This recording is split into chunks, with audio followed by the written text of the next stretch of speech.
what exactly was the day on which ASHA was started, but maybe in June, July of 2023. It's almost 2 years that this has become live online, and the main objective, as we know, uh, the abbreviation ASHA stands for accept, support, and help another.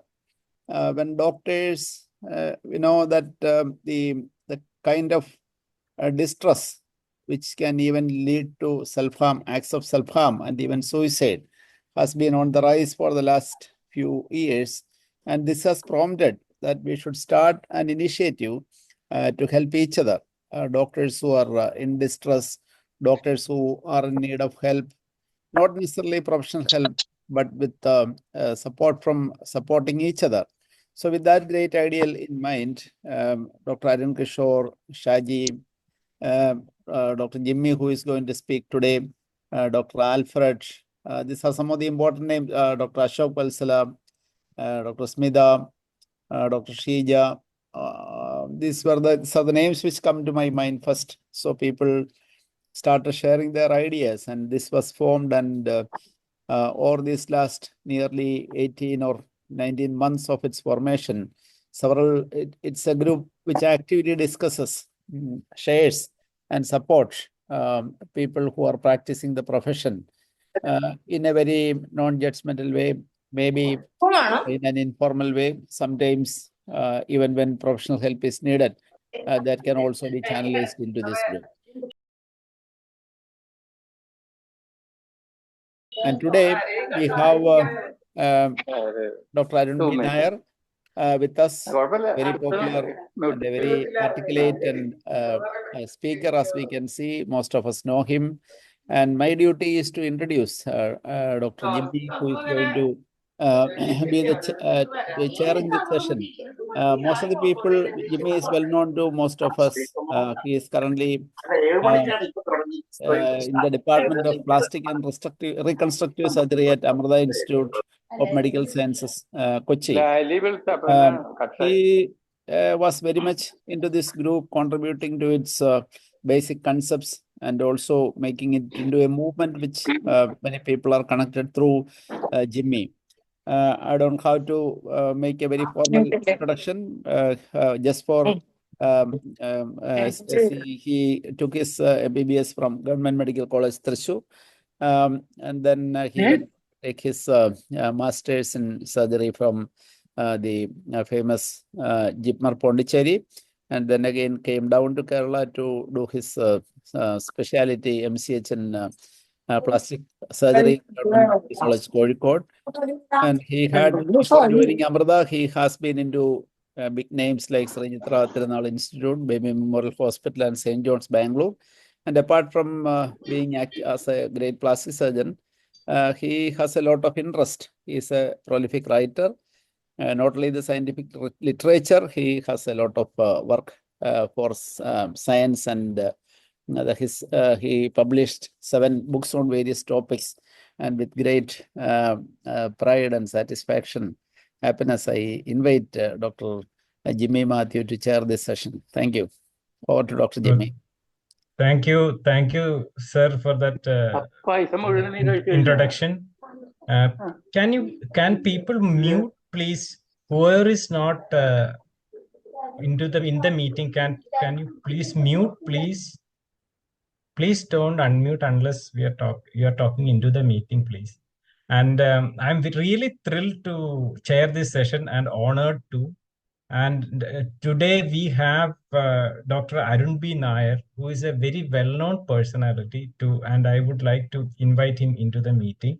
He's a professor of psychiatry in the Medical College Trivandrum, and he's an honorary consultant in Sri Chitratirtha Institute of Medical Sciences. He has authored 27 books, and he has book chapters and publications in his own field. Apart from that, he has authored 27 books. He's a very well-known person with around 3,000 programs in various TV channels. And he became famous with 1 or 2 programs in Amrita TV and Manorama TV. Very well-known, and almost 500 talks on radio, All India Radio.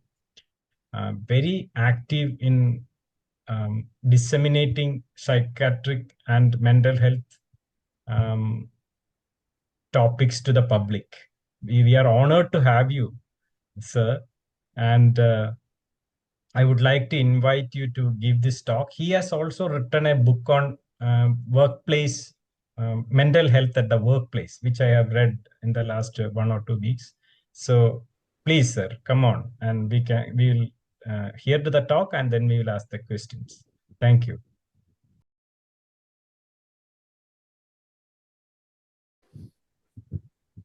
Thank you, Jimmy, sir, for that extremely kind words of introduction, and my sincere gratitude to our icon, Dr. Arun Kishore, sir, who has always motivated and thrilled us during our postgraduate days when we felt inferior to many other specialities. Always, we just had to listen to a lecture by Dr. Arun Kishore to have a very high self-esteem, even though we knew that we could never achieve his level of excellence in communication, scientific communication. Always that used to give us a lot of hope, or at least a glimmer of hope during those days.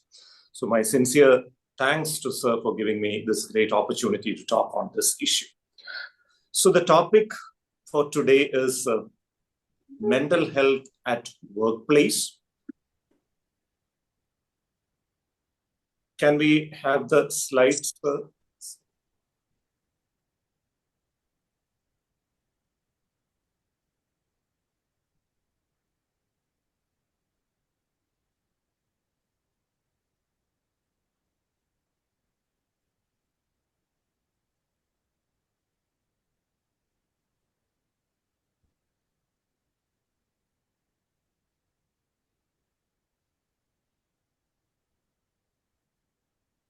Yes, it's visible.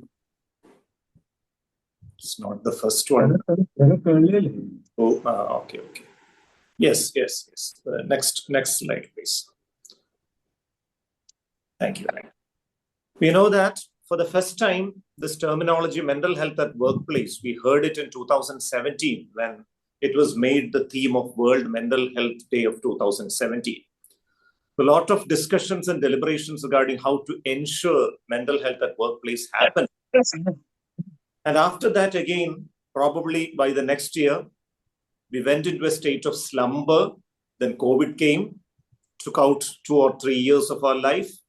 And now after 7 years in 2024, again, when the time for the World Mental Health Day theme announcement came, it came as it's time to prioritize mental health at workplace.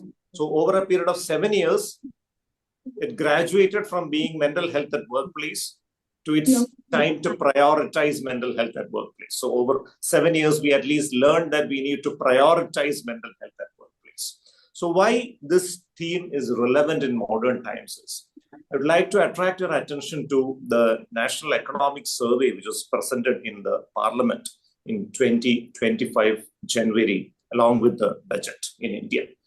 For the first time in the history of independent India, mental health has found a mention in the economic survey. It is very clearly mentioned that 10.69% of the whole population of India are suffering from at least one mental health condition, which requires intervention. And it goes ahead to describe how the mental health impairment of an individual affects his productivity at a personal level, leads to reduced output at the level of the organization, and gradually translates into reduced So the economic surveys also mentions how the digital gadget addiction of the younger generation is leading to increase in aggressive behavior and violence, which is again a very relevant thing in modern times. So it is in this background that we are discussing the topic of mental health at workplace today. Can we have the next slide, please, sir?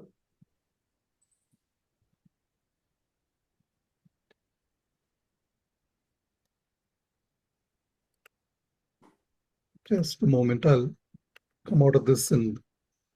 Okay. Sorry. Okay, yes. So coming to mental health it's again slightly at the fifth or sixth slide. Can we move back a little bit? Yes. Sorry about this, sir.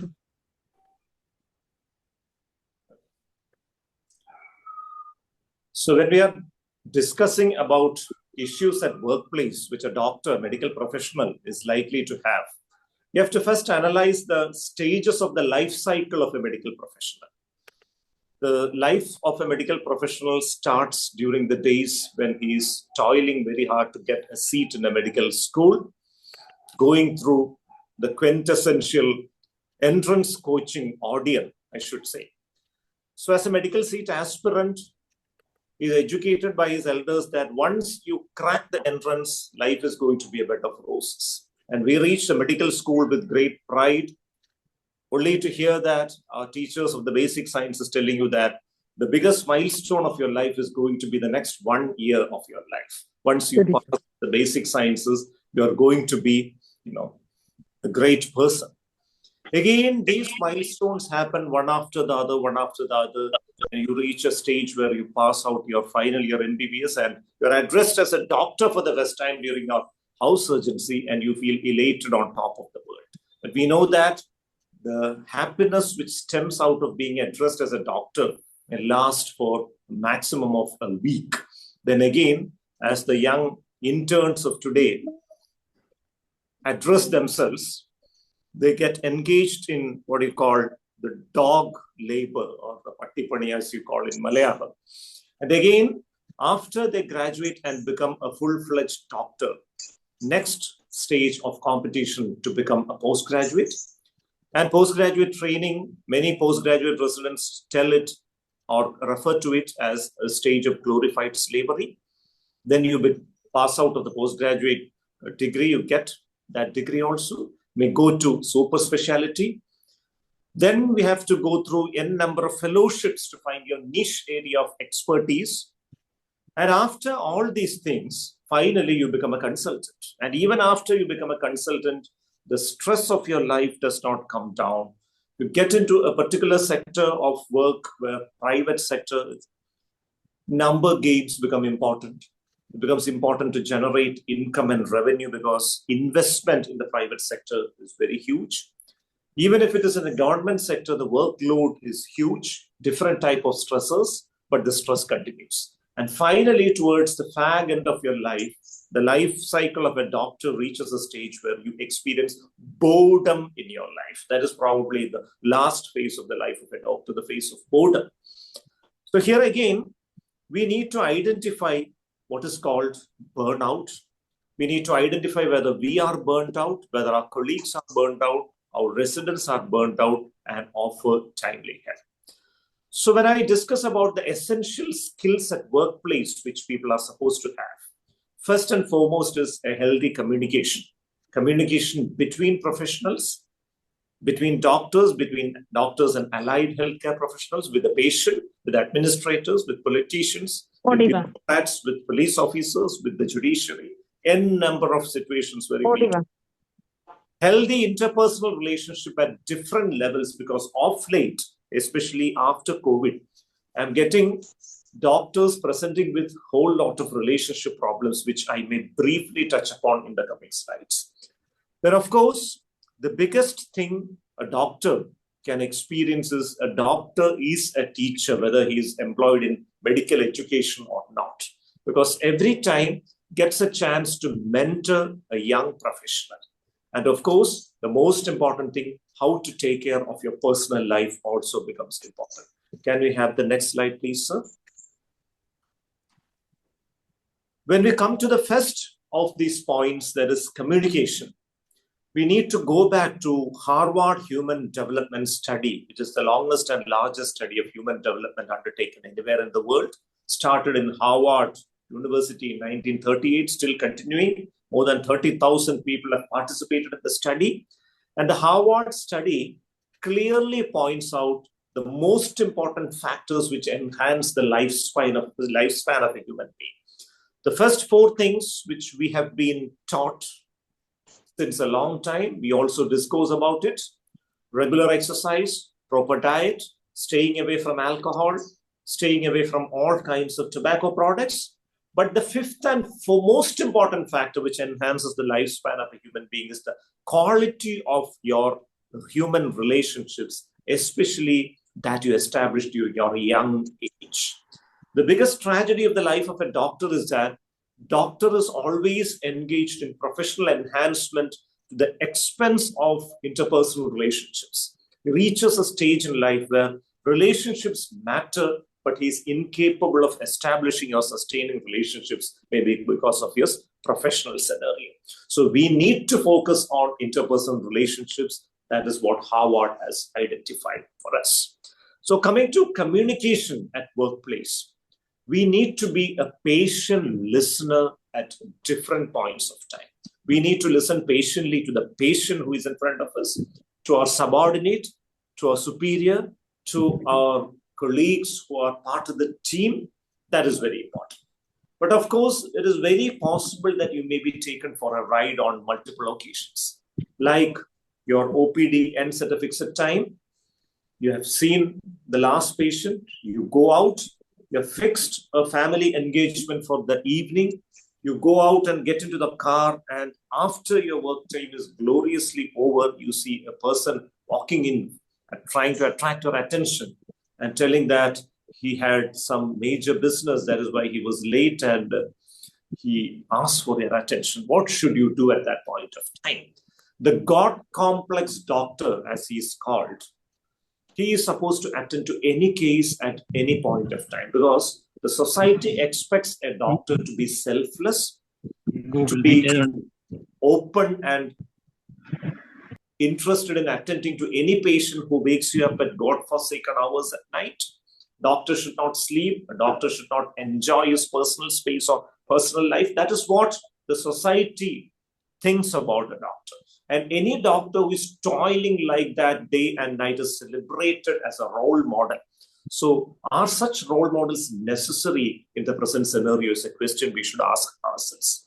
Maybe a century back or half a century back, most of the areas, at least in our part of the world, did not have sufficient medical practitioners.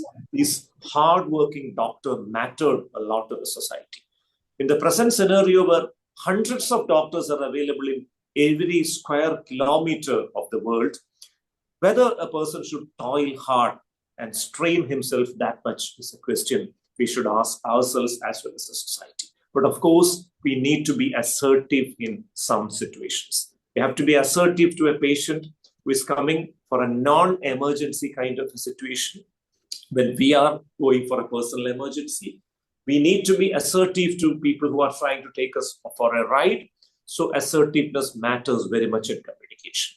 But most important thing in communication is the art of managing your ego, because ego is something which affects our day-to-day communication and sense of well-being equally. Because every doctor is supposed to be blessed with animal ego.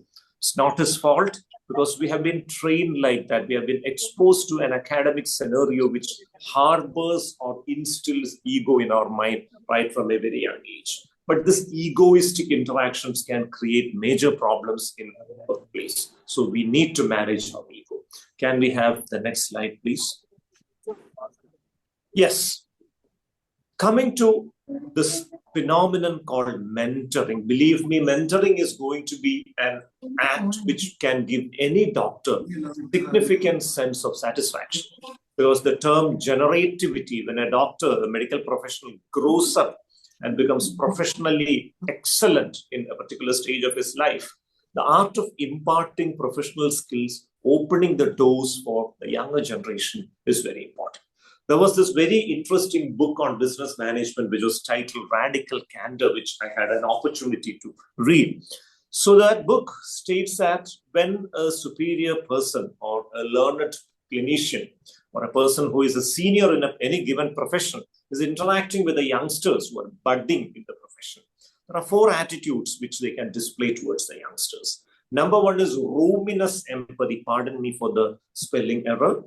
Ruminous empathy, the person is always telling good things about the youngster to such an extent that the youngster becomes oblivious of the fact that he has committed some mistakes. His ego swells up. He may develop into a narcissist. He's never able to accept criticism from others. And that is how his attitude is going to be spoiled. Second is obnoxious aggression. All of us are liberally exposed to this attitude right from our school days itself, because, criticize, criticize, and criticize. Anything learned with a little bit of trauma sticks to the mind. So traumatize to the maximum, traumatize away to the glory. That is the way to shape up the personality and skills of the person. So always criticize, never say a good word about that person. The third one is something which has surfaced over the last 3 decades in the corporate sector, the attitude of manipulative insincerity. So you tell the person at his face that you're great, you're doing a wonderful job, you have wonderful skills, you're an asset to the society and things like that. The moment he moves away from your vicinity, you badmouth and joust about that person to everybody who is around you. That is manipulative insincerity. So the poor soul thinks that you think very highly of him, but in reality, the messages are very mixed. But of course, we have got the fourth attitude, which is the best attitude which any superior officer, any superior professional should have when he's mentoring a youngster, the attitude of radical candor. So radical candor is an attitude where you talk and encourage any good thing which your subordinate or mentee is doing. At the same time, you don't hesitate to point out his flaws. But when you point out his flaws, you never do it in a public space. You do it in a one-on-one interactive session, and you give constructive suggestions, creative suggestions for him to overcome similar hurdles in the future. So radical candor is the best way to mentor a person. Can we have the next slide, please? So here again, when you're communicating with your colleagues, with the team members, even with patients, logical fallacies in communication can creep up. And this can be a major hurdle to effective workplace mental health. So logical fallacies in communication are abnormalities in thoughts or expression of thoughts in an interpersonal communication scenario. I've given 2 or 3 examples of them. Bandwagon fallacies, one fallacy in which you think that you have proposed an idea, you have put forward a thought which doesn't seem to be scientific, the other person does not approve it. You say that since a large number of people believe this is true, this should be true. That is bandwagon fallacy. Then we have got the argumentum ad hominem, which is very visible in the evening discussions in TV channels, especially the political issue is burning, So ad hominem is the kind of a communication where you don't address the merit of the issue. Rather than that, you attack the person who is sitting opposite to you. You try to demoralize him by pointing out some of his flaws, which are inconsequential to the present discussion. And of course, there is this appeal to authority. Because one great person has agreed to this thought process should be a reality. Hundreds of other logical fallacies are also there. For want of time, I'm just skipping that. Can we go to the next slide, please, sir? Here again, anger or wrath is something which can have a major impact at workplace. Because, the obnoxious aggression displaying boss who shouts at his mentee, or a doctor who shouts at his patient, who is very punitive and authoritarian in his outlook towards others. This anger can be a major problem in modern days. So we need to master the strategy of managing our anger. As we know, there are 3 steps in anger management. Cognitive preparation, where we identify what are the triggers of our anger. We can maintain an anger diary, note it down, and identify the potential situations which trigger our anger outburst. Then skill acquisition, classify the situations where we express anger as purposeful and purposeless. Identify what percentage of our anger-provoking situations are purposeful or useful. Example of a useful anger is when you're walking through the road and somebody is trying to snatch away your bag. You shout at that person, you yell at that person, you run after that person. It's an example of a purposeful or useful anger, but we know 9 out of 10 situations our anger is likely to be purposeless or useless. And application is a situation where you develop alternate strategies to manage the anger-provoking situation. You have identified the pattern of your anger. Which are the situations? Who are the people? What are the scenarios which precipitate your anger? We have developed an alternate strategy rather than shouting at people or raising your voice. You can do different other things to express your difference of opinion. So that is the art of anger management. Next slide, please. So this is again one very important thing which every doctor has to internalize, the art of time management. There are hundreds of methods for time management, but 3 or 4 very common things I've just mentioned in the slide. So the first one is the ABC method. ABC method means it's a situation where we classify or prioritize things into three groups. A is things are very important in nature, which need to be done immediately. B are important things, but not emergency. C are not important. Sometimes it may be emergency or not.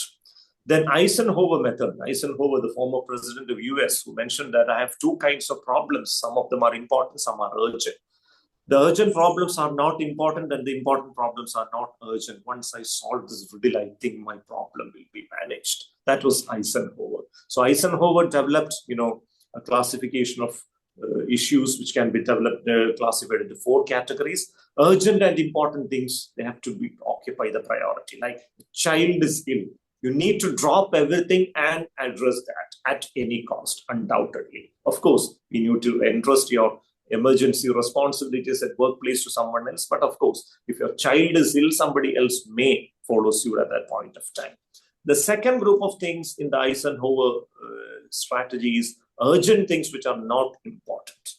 Some meetings or delegation of work are urgent but may not be important, can be done, and we can survive even without that in an extreme situation. Third is important things who are not urgent, like planning future activities, exercise, etc. Very important because you need to take care of yourself. And the fourth one is not urgent and not important things, the entertainment activities, watching, WhatsApp videos and things like that. So there are other things like the Pareto analysis also. So Pareto analysis, 80% of the time is spent in doing 20% of your work and vice versa. That is it. Then the domino reaction, where you spend a lot of time to master a particular craft or act. Of course, you learn a particular intervention as part of a fellowship. You spend a lot of years for that, but you can invest that in your future. That can be the biggest investment for your future. A person who spends a lot of years to write a book or even to make a movie also, the same thing, because that can be the biggest investment of your life. And of course, the last one is the POSAIC method: prioritize, organize, streamline, economize, and contribute. Next slide, please. So here, your attitude becomes very important, because this attitude is very important in identifying burnout in oneself and others. When do you identify that you are burnt out? You become angry, you become depressed, you have concentration problems, you no more enjoy going to work, you feel lazy in the morning, you feel like looking for reasons to bunk work. Even if you go to work, you suffer from psychological absenteeism, your mind is wandering away somewhere. And of course, you feel tired and lethargic. At night, your sleep is disturbed. You don't get the high from your work as you used to in the past. And you may become sad, you may become irritated, you may become angry at your patients, you may shout at your spouse, you may become unreasonably angry at your kids. All these things happen. And doctors know the art of managing these kind of burnout situations. They may resort to alcohol or benzodiazepines or anything else. The new gen doctors may know so many other strategies as well. So that is burnout. So one of the factors or some of the factors which generate burnout is, number 1, workload. Number 2, improper time management. Number 3 is poor home front. Of course, your attitude is another thing which can precipitate burnout. We say that in Indian culture, there are 2 legendary persons we need to be careful about, the Perindachan and Bhasmasura. Perindachan, the classical person who becomes envious of his subordinate or junior or student and tries to ruin the life of that person, using your authority and power. And of course, Bhasmasura, was mentored properly, and the moment he gains some recognition and acceptance, he'll tell everybody that this mentor knew nothing. It was me who tutored the mentor, the basics of the art of medicine. Some very difficult things to. Don't become a perundachan and never ever become a Bhasmasura. This is the thing we have to keep in mind. If you are anancastic and inflexible, you are in for trouble, not only for yourself, but for your colleagues, your students, everybody associated with it. And of course, unfortunately, medical profession breeds narcissists. Because, most of the medical professionals might be academically accomplished persons from a very young age itself. So the teachers, parents, siblings, neighbors, everybody on the road will start praising you for your academic excellence, but they'll never tell you that you don't have the technical finesse that your ignoramus classmate had. You don't have the physical fitness that the person sitting next to you who scored 0 in maths had. So this breeds narcissism, and narcissism can again spell doom not only for you, but for others as well. Next slide, please. So coming to the last 3 slides of my presentation, essentially to manage our mental health as well as the mental health of others at workplace, you need to do this. Develop the art of goodwill creation. So if you're a boss at your workplace, survey your employees, observe them, look for their talents, identify their limitations. Share the results of their work with your employees, how well they are doing. Appreciate them for what good things they have done. Third is talk to them about which strategy is working. And if something is not working, why it's not working, and what correction needs to be done. So it's a very encouraging kind of an attitude. It's not an insulting or humiliating strategy. Create a structure for consistent employee communication. There should be a two-way communication. It's not as if the boss is always speaking like a radio. You should be a good listener also. And lead by example. Practice what you preach. This is the art of goodwill creation. If your team members have a goodwill related to you, it's of course definite that they will rally around you, stay by you, and the productivity of the organization is going to be very high.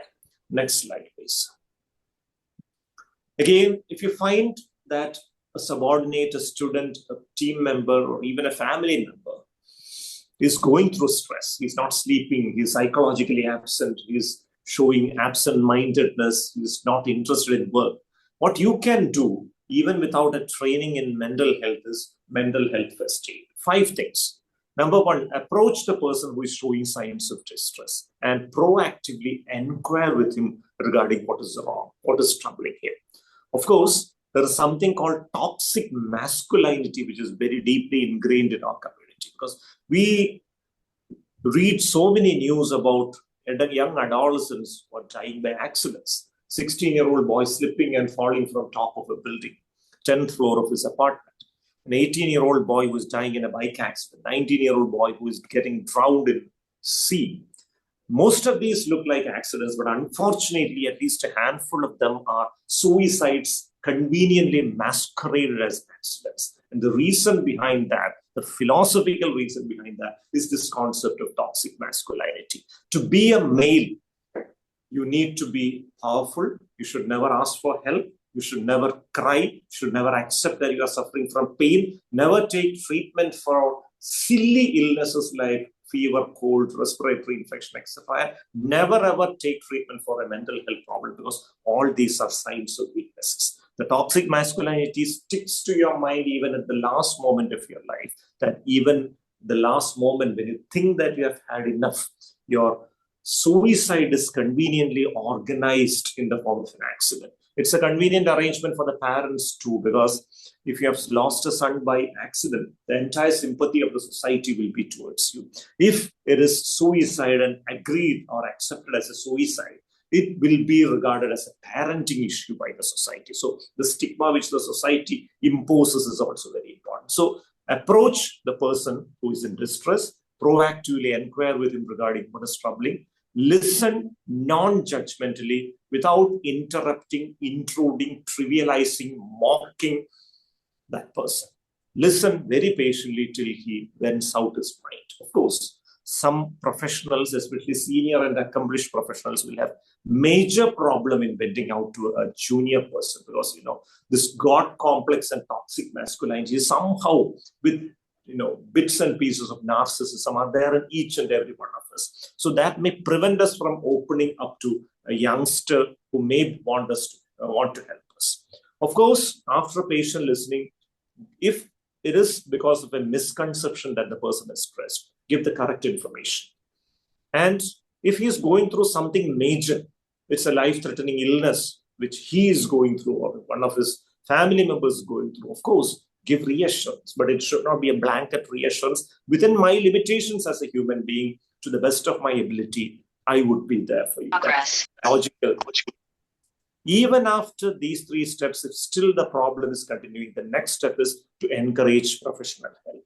You should arrange a consultation with a mental health professional in a friendly manner, in a non-stigmatizing manner. I'm sure that most of the doctors, if they ask a mental health professional for a private session, where they are free from, patient rush and all that, most of the psychiatrists, most of the mental health professionals may oblige, provided their personal life is not stressed out, of course. And finally, the last one is encourage social support. A person who is stressed should not be isolated.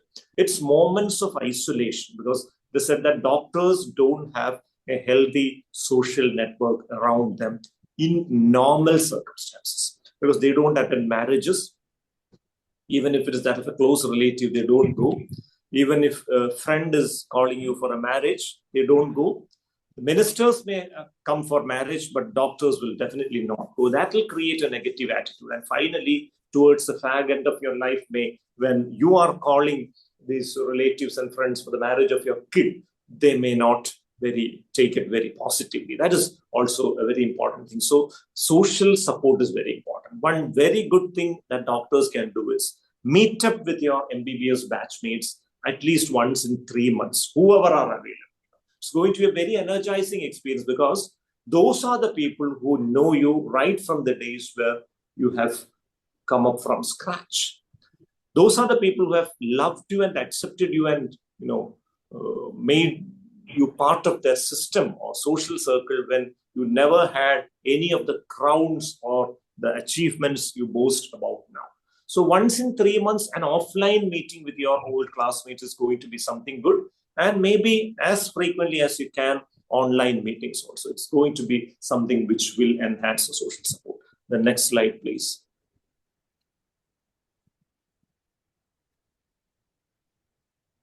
Next slide, please. So that is going to be my last slide. The 10 commandments for a doctor at workplace. Number 1, you should take responsibility for managing your stress. Should not expect your patient or the person on the road or the government or your employer to manage your stress. Take responsibility for your stress. Number 2, should not resist change, because change is the only thing which can resist change. In fact, if the youngsters are doing better, appreciate them, because there is something called Flynn effect. The IQ of the younger generation is going to be better than your however hard try to support them.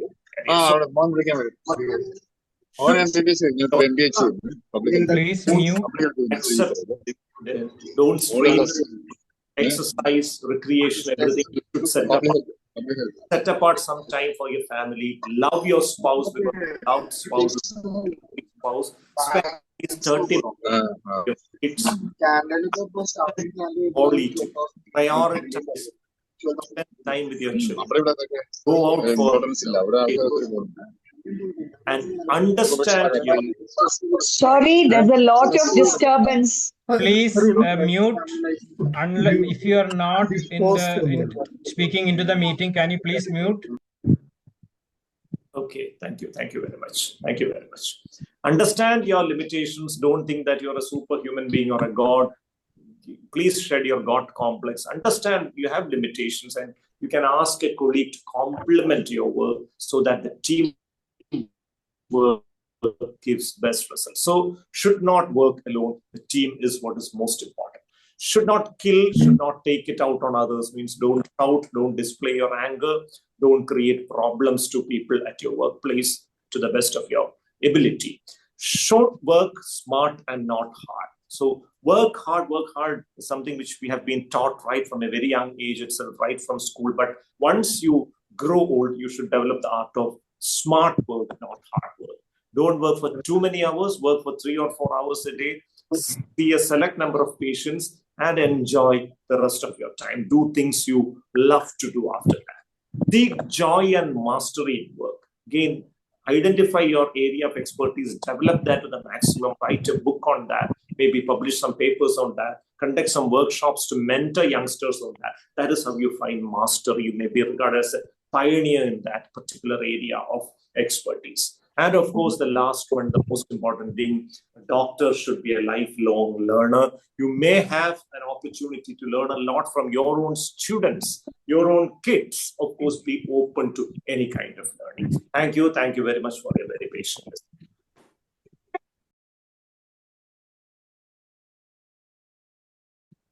Oh, thank you. That was a fantastic talk. I enjoyed it to the full and quite a lot of very good points.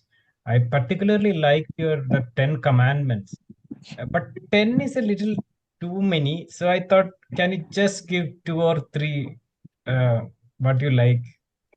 Yeah, sure, sir. Sure, sir. Of course, spending time with your family, strengthening your immediate support system happens to be number one, because it is about relationships, the most important thing, because that is the network which is going to stay with you when you are in deep crisis in your life.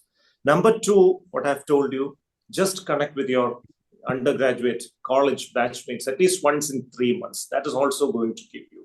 And number three is have a positive attitude towards the younger generation. Don't feel envious of them.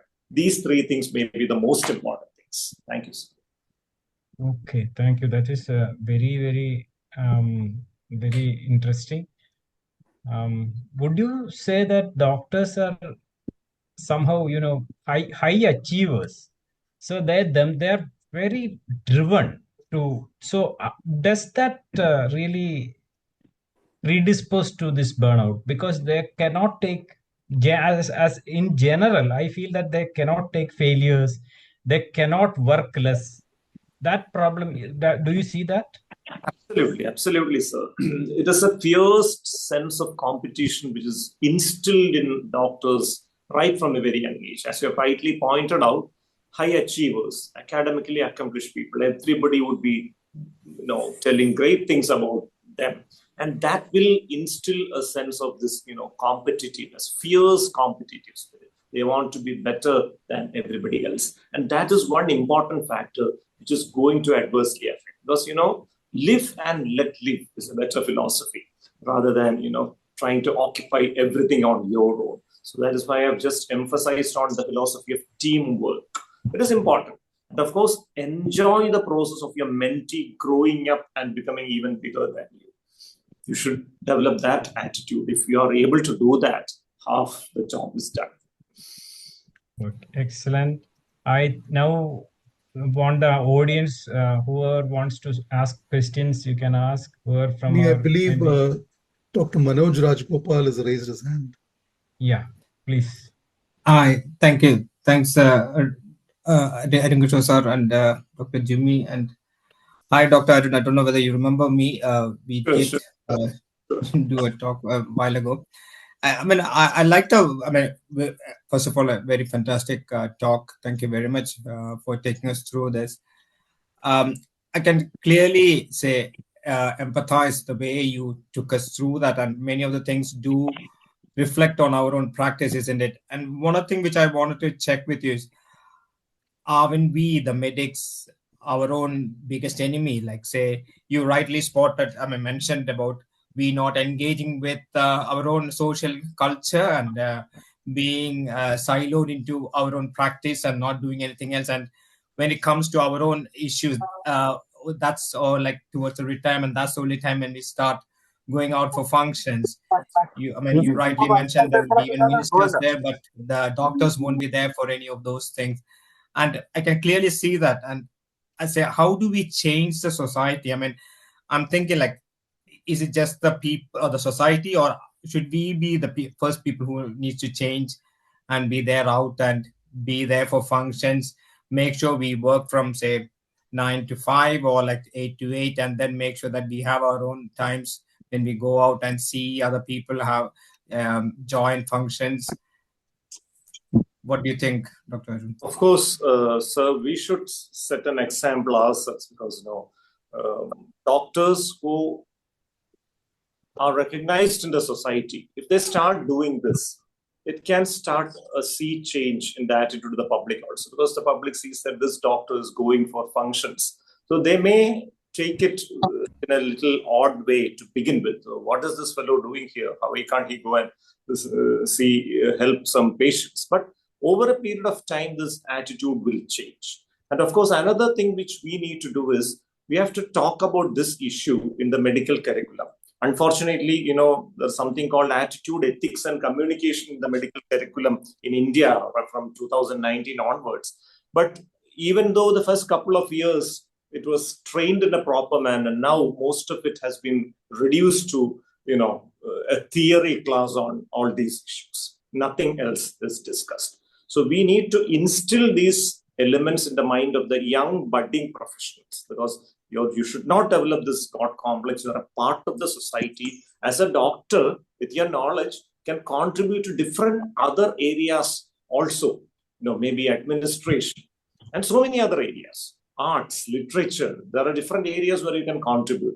So don't hesitate to do those things. Don't get confined to one area of functioning alone. The life has much more to offer to you. So these two things to start with, and that will automatically be followed by an attitudinal change from the society as well. Thank you, Arun. I think Shalini Sharma's got two questions for you. One is, could you spend some time on describing what self-care looks like? And the second is, medical schools have a role to play in building healthy attitude. Sure. Of course, self-care is very important, what ma'am has pointed out, because, a particular medical camp was conducted for doctors in Trivandrum regarding fatty liver detection by fibroscan.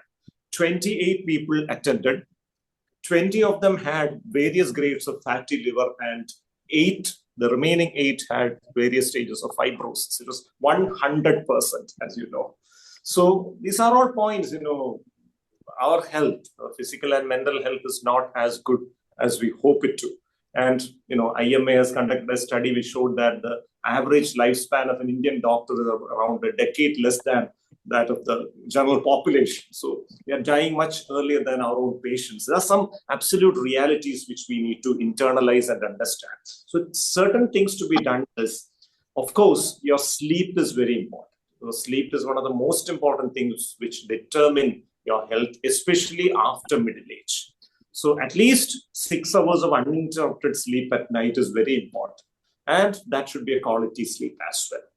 At least 1 hour per day for physical exercise in any form, maybe swimming or athletics or going to the gym or brisk walking or whatever it is. Doctors know best. Third is at least 1 hour with a family. Again, 30 minutes of quality time with your kids where you listen to your kids, because a lot of stories about how kids are, being spoiled if they are born in a doctor family. That's some sort of a preconceived notion which even the society has. If the parents are doctors, the child is destined to be ruined. That is what the common man thinks also as well. So we need to spend 30 minutes with your kid, because that is going to be the biggest investment you are making in your lifetime, undoubtedly. Of course, another 30 minutes at least for your spouse, again, to listen to your spouse, something called the therapy, as you call it, the most effective psychotherapy, especially in a domestic setting. Just listen to your spouse. The spouse may have hundreds of demands, but and this helps a lot, even if you're feeling, you're fuming from inside. Helps a lot, It's also about the art of goodwill creation at your domestic space. And after that, when you wake up in the morning, there should be something to hope for. Most of the doctors are so engrossed in their work. Of course, that gives them a high, if that's so great. But to spend at least 1 hour time per day to do something you do, maybe music or cooking or dancing or anything which you love to do. Spend at least 1 hour. So these will be the essential self-care strategies for a doctor. Of course, as you grow old, you can do much more of smart work and spend much more of time and branch out. Of course, communicating your wisdom you have amassed over the years to the next generation is going to be wonderful. So medical schools have a great role to play. That is what I was mentioning. Instead of instilling this competitive and combative spirit in the minds of the students, an attitude of cooperative behavior where you work as a team. We need a little bit of humanities as part of our medical training also. Thank you. Yeah, I had a question. See, medical care is going very corporatized. Okay, I'm Anita Rego. I'm not. Can you hear me? Yes. Yes, we can, Anita. Medical care, or rather all professions, are getting corporatized. And in that whole process of getting corporatized, there is this double space that we are in. We have a passion, we have a space that we want to give. But at the same time, there are pressures that are coming up. And this is something, at least in my practice, I see that people are not able to balance that bit. And in that whole process, I'm not doing what the purpose and meaning of my own existence is greatly shaken, because I don't know why I'm in this profession. So if you're looking at it from the workplace mental health, how have you received this as a feedback, and how have you addressed that? Absolutely, ma'am. I have received such feedback from quite a lot of my own good friends who are working in the corporate sector. Some of them who used to work in personal private sector of their own, but joined the corporate sector and had to face the music as a result. Of course, every human being should have a philosophy of life. And your philosophy of life, in simple terms, is going to be what the next gen should remember you for after you exit from this world, or what should the people who were in contact with you remember you for after you exit from this world. The answer to that question will be the philosophy of your life. If you have this philosophy of life, of course, you're going to find out ways to implement that philosophy even when you're working in a corporate. Of course, there is going to be pressure, there is going to be competition, there's going to be a whole lot of problems, but you will be assertive enough to ensure that you implement your philosophy. And the pathways to achieve your philosophy will be the values of your life. They will automatically become the values of your life. And like, for example, you decide that your philosophy is remembered as a person who touched the life of maximum human beings during the time you were. Even in small interactions with people at your workplace, you will take great care to ensure that they are not hurt, they are not emotionally distressed. So these small acts of kindness, that will add to your goodwill.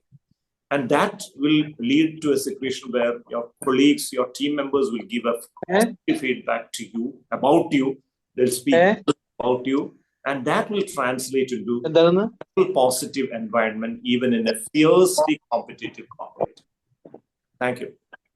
Jimmy, I think Dr. Srikumar Vasudevan has got his hand up. Yeah. Oh, please, sir. Please. Thank you so much. For the outset, let me congratulate Dr. Arun for that excellent talk. I think he has covered the entire topic in a very, very nice manner. I would like to Can you please mute whoever is not talking in the meeting? അജിത്തിനെ കൊണ്ട് ചെയ്യിപ്പിക്കാം. ഇയാളോട് connect ചെയ്ത് കൊടുത്താൽ മതിയല്ലോ അജിത്തിന്. Please mute. Please mute, yeah. അല്ല, അപ്പൊ പിന്നെ പൈസ നമുക്ക് ഇനിയിപ്പോ കൊടുക്കാനുള്ള പൈസ എത്രയാണ്? Yes. And Srikumar, you are mute now. Oh. Yeah. Okay. Go ahead. Okay, the important thing, I think after a certain age, I think by late 50s and all, I think one should slow down in his work. I've seen a lot of people, not slowing down. I think that is very important, that you slow down to a certain extent. You restrict your OPs, you restrict your surgeries. It's very important. And the another aspect which I would like to say is that there are a lot of passion and there's a lot of things which you wanted to do in your young days which you couldn't do because our curriculum was so heavy, or you had certain hobbies, passion to do something, learn music or something like that. I think we should go back to that and try to learn that even at a very whatever age it might be, you can learn whatever you wanted to do in your young days. You can do it, and I think that would be a great sense of relaxation, great sense of satisfaction. It's from my personal experience that I've got. I have realized because I had undergone a CABG at the age of 49, and then on I had slowed down in my work and concentrated more on such things, and that has given me a lot of relief and rejuvenated me, I could say. Thank you. Thank you. Absolutely true, sir. Of course, we need to explore our creative talents and spend at least 1 hour per day if we can afford to, or at least 3 hours in a week. Explore those things which you love to do, but you couldn't explore because of your academic pressures at a young age. It's a definitely useful strategy. Thank you, sir. I think Dr. Subramaniam has got his hand up. Yeah, good evening, sir. I think I'm audible now. Yes, please. Would you start your video, Subramaniam? Yeah. I'll. Just so that I can highlight you and yes. Yeah. Yes. Good evening, sir. Good evening, Arun. Just a couple of points to provide another point of view, sort of. The one point that I want to highlight is that mental health knowledge or mental health awareness does not necessarily translate into better mental health quality of life. If you compare divorce rates or substance use or depression rates or stress rates in mental health professionals in comparison to other specialists, it's almost at par or even higher. So mental health knowledge does not necessarily translate into better mental health quality or better lesser suicide rates. That's one point. And the second point is, as Arun mentioned, because I thought of this when Arun mentioned about the attitude of Basmasura and the Perundachan and all that. I thought basically doctors do not know the access to, basically doctors do not know the personality assessment and personality traits and understanding of the strengths and weaknesses from a personality perspective. We are achievement oriented and skill oriented and position oriented, visibility oriented, success oriented, etc. But we are not personality oriented and we do not know much about the strengths and weaknesses. So a risk profiling should also include the personality traits and strengths and weaknesses of the individual. That does not usually come by social interaction. That comes only by very focused group discussions between known people. The third is point I want to raise is screening for mental health risks of each and every one of us. We have insurance people that have got different algorithms to assess for the physical health risk, but we do not have a risk profiling from a mental health perspective. Actually, for doctors, I think we should initiate a mental health risk profiling as a very a very methodical activity. And then teaching about the red flags or mental health, red flag literacy or risk literacy or whatever you call it. That can provide some early intervention openings for doctors as well as their families. These are the 3 points that I wanted to, as points to ponder. Thank you. Thank you. That is a nice thing. I think how can we build resilience? Lena has asked in this thing. So anything practical? Because what's that last question? I mean, about personality and all that. See, I think he's correct. I feel that we inherently, some people are much better to be a doctor, and some people might burn out faster because they have higher levels of, neuroticism or whatever. And how can we improve ourselves? Is it possible, and to what extent and how? Of course, there is a branch of psychology called positive psychology, which focuses on personal improvement and not addressing diseases. And resilience training is a very important part of that. So resilience training involves identifying one's own strengths and weaknesses, focusing on developing and nurturing one's strengths, and applying those strengths, what they call signature strengths, a group of 35 different abilities. Out of those, identify which are your signature strengths and use those signature strengths in different patterns, in different ways, maybe as time goes by. So that gives a much more variety and purpose to your life and avoids monotony as well. But of course, the art of managing or coping with failure, coming to terms with failure, I would rather use coming to terms with failure. That is something which every doctor or a medical student should be taught and should be made aware of. Because that is something which takes. It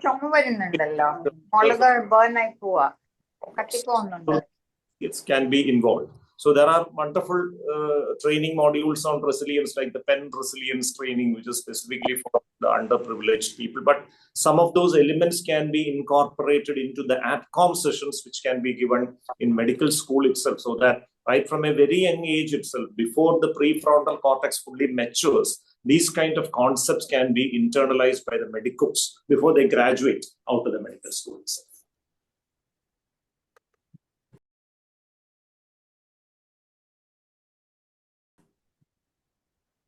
Okay, I'll ask Arun sir whether it is time to, we have finished our quota of time. Should we wrap it up and tell please how we can go ahead with ASHA, which group to join, WhatsApp link, all that? Okay, I'll just add our group in so that so I'm looking for Alfred. Yes. Alfred, would you join us? Alfred? Yes, Arun. Yes, Arun, I am here. Okay. Ashoka? Hello.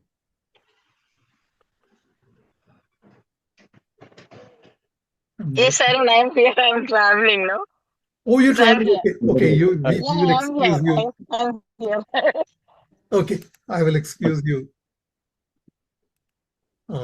So I'll just bring in Alfred. Shaji, could you just explain a little bit about ASHA and as I can Thanks, Arun. I think we started off as a group of doctors who believes that we need to talk to each other and see how we can be of help to others. And we thought, Alfred, Alfred. Yes. Yes. We were thinking about explaining about ASHA, how it really works. So we all came together and started this group. So you want to say anything, Alfred? Yes. Really, see, I am not able to contribute much due to various reasons. I don't want to, explain all those things. But anyway, as a group, and our series of lectures are really very useful to the doctors and medical professionals. And I think the number is gradually picking up. Today, I think we have got much more numbers than the last program. And definitely, it is a growing stage, and in the long run, we'll be able to do much more things which is useful to our fellow professionals in managing their work-life balance and stress in personal and other routine life situations. That is my opinion. So just to let people know that you could join our venture by either exploring the website, which I've put up there, or ashafordoctors.com. You can join our WhatsApp group, or you can join our Facebook group, or you can also look at the YouTube videos that we have put up. There'll be a recording of this session as well. And we will be having another session in a couple of months, so please watch out for that as well. So, Shaji, would you like to sort of wind up and... Yeah, thanks, Arun. I think Arun B, as we have to specify that Arun now. Thank you very much for very, very important talk. And I would think that it involved a lot of plain speaking. That was very good. I think you pointed out certain things which are very relevant and important. Before I go on to thank formally, let me also ask you, see, you said go back to your MBBS batch and then socialize with them. I thought that when we get into PG courses and then get into a job, we tend to become more socially isolated and we gradually lose that social supportive network. One thing good thing which has happened to us, especially me during training, was that we used to engage in reflecting and talking about how we are doing as professionals. One constant discussion used to be that there are seniors who are, models, and we must find out what is something which you can take, or which are the good things about each unit chief, for example. Say if there are 3 or 4 units, strengths and weaknesses and limitations are there for each unit. So we thought that we will discuss this as PGs and we will choose that. So there is an attempt to get some good values into our personality or personal functioning. Second thing, we also had good friends and we encouraged each other giving feedback. For example, during the junior consultant phase, I was told by well-wishers that you being in that unit, you are more authoritarian probably, so please watch out. So that had helped. And when Arun and Praveen Lal and me were there for many years, we used to also talk about ourselves. So I think that is very important, that we create a network which will allow us to, ventilate, if we can use that term. So after that, let me also first thank all the participants, because we have a large number. I saw 98 of them at some point of time, and there was good participation and many comments were there. So thank you. And as expected, Arun, you have done very well. And as requested earlier before we started, please continue to be associated with us, give us feedback and give us new information. I'm sure you are an avid reader, and you read a lot. So something which is relevant for ASHA, you might want to pass it on to us. So Arun, before we wind up, you want to say anything more about ASHA? So thank you all. Thank you very much. So I'm just putting the WhatsApp link in the chat, and if people would like to contact us using that. Alternatively, you could also look at our website, which is ASHA for Doctors, which I have just put the link up there. Or you can use this link, which is posted in the chat, to join us. I think that should be fine. Lena, I note that you got your hand up. I'm really sorry, but perhaps we could take your question sometime later. simply have to wind up. Is that all right? Yes, sir. Sure, sir. Thank you, Lina.